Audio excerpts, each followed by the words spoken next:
Welcome to the BitCoin RoadShow, by the way. I'm in Glasgow, Scotland, the beautiful country of my birth. And I just want to do a quick video about the recent price dip, because it's a dip. And I'm hoping it stays this way longer. I hope it goes down further, but not for the reasons that Craig Wright and others do. I think you need to understand why these things happen. Sometimes it's a perfect storm, like the inevitable crash of the dying fiat currencies all around the world. That's a perfect storm of events that are slowly unfolding around the world, from Iran, Australia, all over the place, property crisis and all sorts of things. But this one here is more a mini storm. You've got situations happening in China with miners. You've got the BCH fork, Bitcoin Cash fork, to Bitcoin Cash ABC, and the people who are, let's say, your Roger Vers and Craig Wrights of the world, they're not, you know, anything like Satoshi Nakamoto, because they don't display the same characteristics. Very self-serving. Who knows what they might be, but it seems to be that they serve a higher power, which is their ego, right? Egos. So I think that when it really comes down to it, they don't care whether their cash takes off as much as you might think. They really do care, because in some ways, because it's like, this is my baby, I want it to win, whether it smashes Bitcoin off its perch or not. It becomes the leading contender. But the main thing is, regardless of which goes up or down, they're always going to keep a position in both of them. They're always going to manipulate the markets going up and down, because they can actually drive the direction of that market. The same way that it happens in the old economy.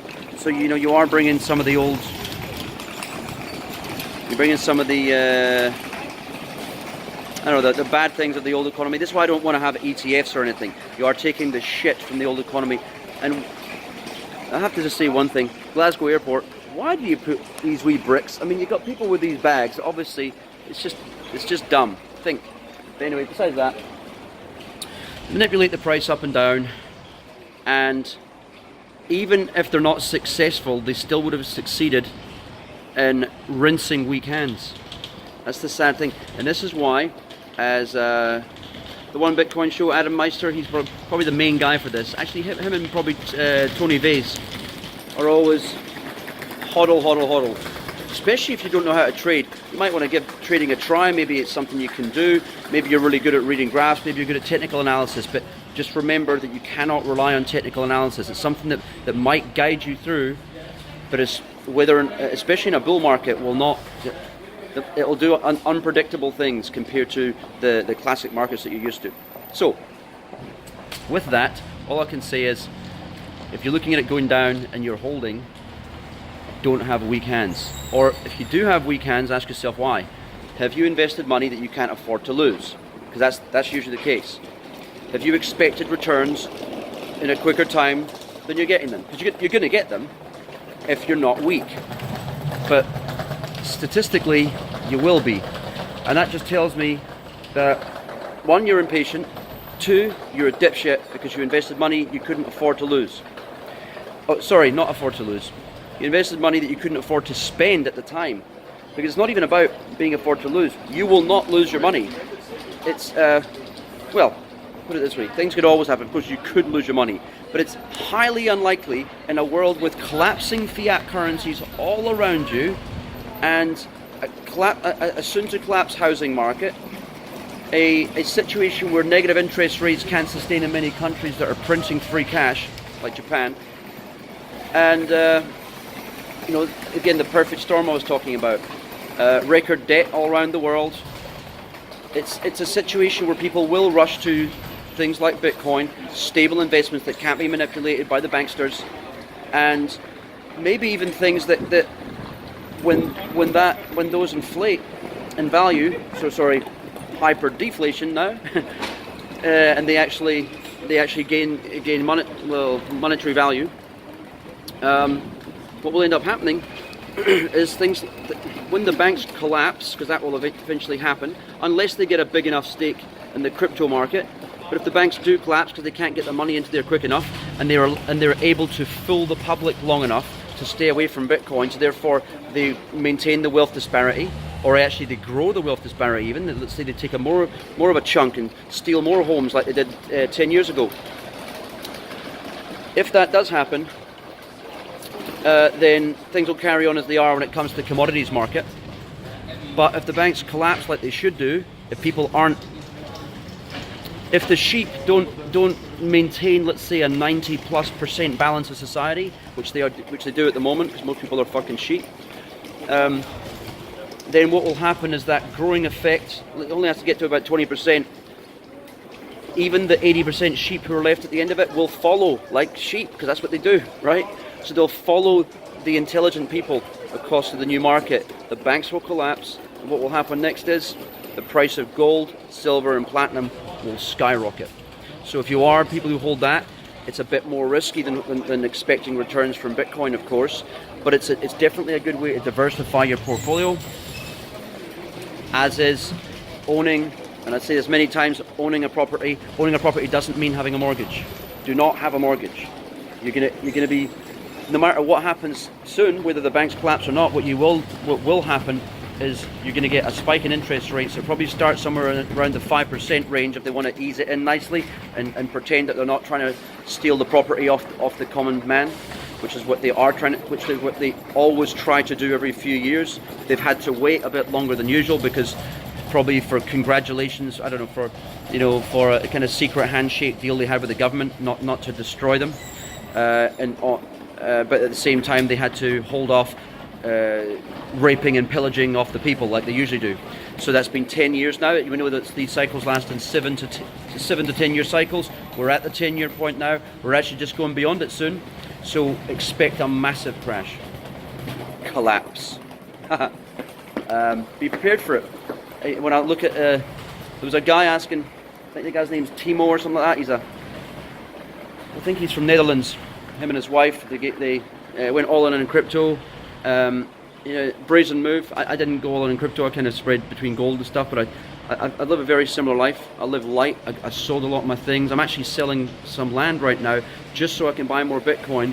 And that was when the price was 6.5. And if I'd bought it for, let's say I dumped all the money from that property in New Zealand, which doesn't have a mortgage because I'm not a retard, but let's say I dumped all that money into Bitcoin a month ago when it was like above 6.5 grand. To me, that's still a low point. I probably would have been dollar cost averaging and would be happy now that I'd done that. If it goes down further, same thing, because I have complete confidence that it will still continue to reach its previous highs. And remembering the $20,000 high was an artificial high. It came before it should have come because of, I'm actually tired telling this story, but it came artificially because of, one, the mainstream media finally deciding not to ignore Bitcoin in July last year because they were made such fools of. They were lampooned so aggressively on the alternative media, and they couldn't block it, the way that they would usually do, on BBC or any other fake media channels. So what ended up happening was that you had a sliver of society learn something, and that was enough to shake the foundations of the financial world. At the same time, Jamie Dimon made a complete twat of himself and calling his daughter an idiot for getting into Bitcoin. But the reality was, he was the moron, and then he came back and said, oh, actually it's worth looking into. He was just manipulating the market. He planned to go in Bitcoin the whole time. You don't learn about Bitcoin and go backwards. You don't learn about cryptocurrency and blockchain and go backwards. You don't move to a Ferrari. I've said this many times. You don't move to a Ferrari and say, you know what, I preferred my donkey. I know it's almost nearly dead and its legs are shaking, but the donkey was really, I missed that ride. You don't do it. The same thing. A guy like that, he's been in the financial markets his whole life. Okay, he probably is financially illiterate, like most people in the financial market. That's the thing. Well, unless you really understand how it works, which I'm sure he does. He knows they're ripping off society. He knows the whole thing is it's a vulture economic model, right? So he does know who he is. He's a parasitic worm, right? So there's no possible way that he doesn't understand Bitcoin, because it wouldn't take a person who knows the true financial system, not someone who's just done a rush degree in economics, but someone who actually truly understands how the rigged system works. There's no way you're going to learn about cryptocurrency and then want to go back. So he knows his opinion matters. He knows he can rig the economy, and he has, and he did. But he also wanted to test the market. He put his toe in the water. $90.4 trillion in the financial markets, remember? What happened? We went up to $750 billion. They thought 20,000? How do we get into this but pay on 1,000? Well, you can't, because people like me won't sell en masse. The most I'll do is occasionally. I haven't actually sold any Bitcoin for years, but last time it was $1,200 or something like that, years ago. So why is anyone who understands this gonna let it go to some scumbags like that and let their hands get rinsed on by their trading bots that are armed with human emotion algorithms that I spoke about many times? You're not, unless you're a complete yogurt, which many of the, unfortunately, you can convince people to get into it that it's good. And the problem is, as soon as times go bad, they get scared, and the average person is ruled by fear. They're ruled by their emotions. Men probably less so than women, and that's why obviously there's less women in this field. There will be in time, but when people get burned, especially your emotionally incontinent people, when they get burned in any way, well, it's the same as when they listen to the media that's all around them, that's feeding them lies as to why they should be living in fear and living these weirdly controlled lives that they do, the rat race that they're in, and that's somehow a way to live. Anyway, getting back to that guy in the Netherlands, I like seeing that kind of thing, where people realize you don't have to have a big house, you don't actually have to be driving, even if you've got the money for it, you don't have to be driving a Lamborghini, you don't have to be the saying was spending money you don't have, well, not all the time, but anyway, spending money you don't have on things you don't need to impress people who don't care, right? That's a lot of what it is, and people are putting themselves into debt often, and they don't even realize, why have I got insomnia, for example? Well, you've got insomnia because you've got, in the back of your mind, you can sit there and smile all you want, but when you're highly leveraged and living in a place, look at my pimped out apartment, blah blah blah, no one gives a shit. You might be comfortable having having all the space around you, whatever it is that your multi-million-dollar home gives you. But if you can't really afford it and you're living beyond your means, you're living in someone else's pocket, which means you're usually going to be sitting on a treadmill to keep that whole facade alive. So that's why, if you're going to get into the new economy, this is why it's so important to don't get into the new economy with an old mindset. Don't be spending money you don't have, like for example, taking out a credit card debt to buy Bitcoin, because even though it's most likely going to go up, it could go down short term. And the thing is, if you're taking a loan, all you can think about is short term, because you're not going to be in a position to say, I can hang on and wait, unless you're going to run away from your credit card debts, which that's some people might choose to do that. Turn your back on the old world, just keep running and wait for things to change. That's not financial advice, although it's a pretty good bloody idea. If you had nothing, I'd probably do that. I'm just saying, don't you do it, but I'd probably do it if I had nothing. And that's how strong, confidently I feel about it. But if you live in fear and you thought, and you also don't understand this economy, and you think, well, it might not happen, or it might take 50 or 100 years. No, it won't, because the reason it won't take that long is not because people won't learn about it quick enough.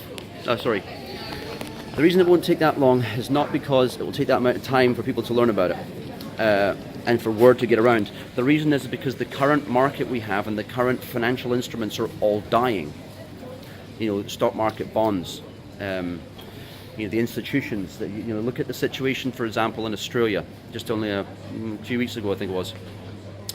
England, the Bank of England, the Reserve Bank of England, has 35 or 36 billion dollars of Australian gold with some flimsy contract that some dipshit, which obviously someone who's against Australia, who basically did some scumbag deal to basically rob his own country and give it to England, because that's what's happened, because England have stolen it all, because they can't, just like America when the Germans and the Swiss asked for their gold back and they couldn't give it back, and then they said they'd give it to Germany over the space of 7 years. Like, why would that be the case? Why can't you put it in one ship and move it all? Because ships can take heaps of weight. And the obvious answer is they don't have it, and England don't have their gold either. I mean, I'm guessing when Gordon Brown sold off half the reserves and notified the markets first, so that would plummet the price down, so his friends could buy it at pennies on the dollar, like all of these rigged financial events are. It's to displace money out of the hands of the weak, right? This is why we've got to stop it coming over to the new market. You know, think wisely. The simple thing is, don't live in debt, because at the moment we live in a world that is it's employing one of the most evil things. You know, in the Muslim banks, I think it is, they don't charge, well, maybe some of them do, they don't charge interest, right? And it's been shown that throughout history that the problems that have been caused when people have got, let's say, when a lot of slaughter of the Jews that happened in York, I think it was 1788 or 1888, that happened because of extortionate interest rates. And I think the same thing happened in Germany actually as well. Besides the declaring war on the German people and the German products, and using the newspapers to do so and say don't buy German products. That's another thing that caused the Second World War anyway, not the first. But you know, these things are, interest rates can be used just for extreme plundering of wealth. There's no other way to put it. You're plundering the wealth of others. It's theft. It's theft through you know, legal instruments and legal loopholes and all sorts of things. This is what we're living in right now. So don't get caught up in debt. You don't have to live in debt. Just a thing I used to do when I was younger, when I used to try to save, I used to do dishes, like I'd do my brother's dishes instead, you know, because it was his turn, so I'd do them to get the pocket money, his share of the pocket money. And what I'd do is, I'd save away money and I'd pretend I didn't have it.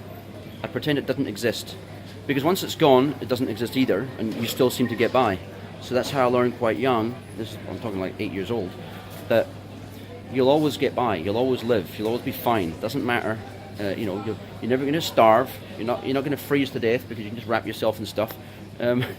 So there's no reason to live in fear. And this is why society is dumbed down by media today. Is because people need to be stripped of, you know, it's not just stripped of knowledge. It's stripped of an independent thought that allows you to understand, how can I be smarter than all the other animals, and they can all live outside and not live under a welfare state, and yet they can all still survive, and yet I'm a human being and can't. So with that, I'm going to get off now, but I just want to explain this, you know, these price fluctuations. They are most likely a mixture of a few things, being the China situation. There's a couple of more things going on in the world as well, besides the BCH fork. But those are two of the main reasons. Just don't get sold into it. And if anything, just remember that the most powerful currency that's ever existed in this world is Bitcoin. So if it's at a low, you're an idiot not to be buying it. Don't get sucked into that situation that people do, that emotional response situation where, look, those guys are right, now it's got to 20,000, it's got to 30,000, it's going up again, I better start buying it. Don't be dipshits. Although it will probably sail past 65 and then go back to 30, then go up to 100, and these same, I met a guy recently in the Docklands in London, Cedric, he's a French guy, I think he works in the banking sector. But anyway, oh actually, hey Cedric, I know you watch my videos. And he was talking about, oh fuck, you know what, I'll mention that next time. Okay, he was talking about the fact that in the last few years, I know I said I was going to finish this video, let me get away from these speakers, it was driving me nuts. So basically, he was talking about the fact that those of us who have been in Bitcoin for a long time have seen the similar price action over time. And So it's no surprise to us. This is why we don't get worried when we see the price go down. I mean, it would not worry me if it went to $1,000. I'd be like, oh my God, I can't believe this. I can buy 6 times more of it. That's all I'd be thinking. And you don't need to ask yourself why you're not thinking the same thing. But if you're living a kind of slave life, like most people are, most of society, like 99% of people are, even the wealthy ones are living like a slave, you might want to consider at least why people like me aren't worried when the price goes down. Not just because we bought in it cheaper. Even if I had bought in at higher prices, let's say I bought in at, I know some people I know actually, one friend of mine in New Zealand, Hayden, if you're watching this video as well, I just hope you have tougher hands, these things happen. Anyway, because I have this vision in my mind that it's just going to end up going up and up and up, and we're at a very early stage right now. We are early adopters. Even you watching this right now, you're an early adopter if you've only just got into Bitcoin now or thinking about it now. One, it's stupidly low now. You'll do, if you didn't buy in last year in December at 20,000 or 19,000, whatever, buying in now, you're going to be doing 4 times better than you did buying in then, or just under 4 times better. And it might go lower. You just got to see it as a more luck, a windfall. But don't think to yourself, if you bought in at 20, I need to buy now. You never lose until you buy on a low. Same as actually, if you're planning to be a trader, you never win unless you a lot of people doing this with Ripple was a big one. Ripple fanboys and the Stellar Lumens will be a similar thing, although it is actually in some ways it's a real cryptocurrency, but not really. I mean, I don't like the fact that I don't like the tie-in with the IBM and Intel chips. I don't like that. Because we don't need corporate tie-ins. You don't need any mutable controls and things like that, or potentially mutable controls. That's why I don't like Stellar Lumens. But I think it will probably end up with like Tron, like Verge, with, you know, the only privacy coin I don't really trust. They all have the same characteristic, BitConnect characteristic, you know. Ripple, BitConnect, I'm sure Stellar Lumens will have this when it starts to gain fanboy status, as it will soon. I know Bitcoin's volatile, but will get more volatile, and as you know, as people who I warned last year when I wrote some members, because they were giving, some of the Australian guys were giving me shit, saying I was a, you know, like Bitcoin maximalist. So I'm not really. I'm just a blockchain maximalist or freedom maximalist. They say that. Oh yeah, said that the document I wrote was called A Stellar Apology of Rippling Proportions, right? And that I just said that, look, you can still make money in Ripple. I know that I'm against it. You know, I'm against slavery. I'm against, you know, I'm against child slavery. I'm against human trafficking. And if you've got no morals, though, because that's what people are saying to me. Oh, it's all about making money. Yeah, it's about making money. Then just get into slavery. I hear that pays really well. I hear human trafficking is a real good winner at the moment.